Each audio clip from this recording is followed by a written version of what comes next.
Hi, my name is Cindy Craig, and my presentation today is on finding alternative ways to regenerate using dental pulp. So what is dental pulp? The dental pulp is the part of the center of the tooth made up of living connective tissues and cells called odontoclast. It is the part of the tooth where all the nerves and the blood vessels are, and it is surrounded by a dentine and enamel, like in the picture shown below.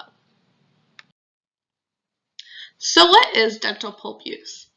Developing generative tissue has become one of the most promising fields to help regrow damaged areas of the body from repairing the skin or the regrowth of organs.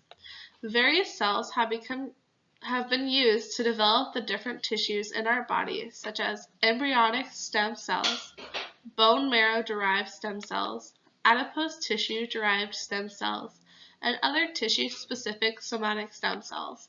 However, due to these certain stem cells continuously being used, the accessibility of these cells are become harder to get. In recent studies, they have come across stem cells in periodontal tissue that could be used instead of other recently used stem cells. The inner area of the dental pulp is what contains the stem cells that possess a self-renewal and differentiate on properties. Dental pulp is taken from the teeth that are recovered during a routine dental procedure.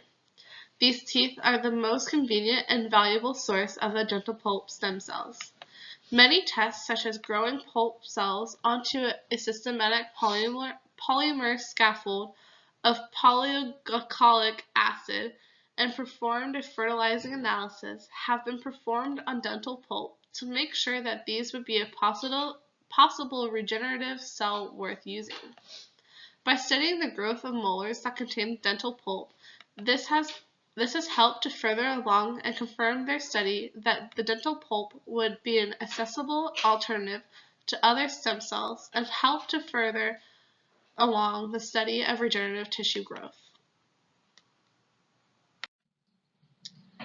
In the diagram, it shows just how the extraction of the dental pulp is done. The tooth is placed into a culture system where the dental stem cells are combined with a cell carrier that can be used for tissue engineering and regenerative medicines. So, is this a good alternative? Tissue engineering requires three main key elements. There are stem cells, scaffolds, and growth factors. These three elements can be used to obtain the desired results. Stem cell biology today has become one of the most focused areas of research due to the potential from improved outcomes by replacing damaged or even absent tissues with new regenerated healthy tissue. Through the findings of dental cells, there has been potential to use these cells for medical applications such as heart therapies, regenerating brain tissues, and bone regeneration. Animal studies have become continuously performed to further along the development of using dental pulp as stem cells. Studies have shown that the dental pulp stem cells can reconstruct large areas of cranial bone defects. What are the limitations? There can be many applications when using the dental origin as stem cell growth. However, there are still some limitations.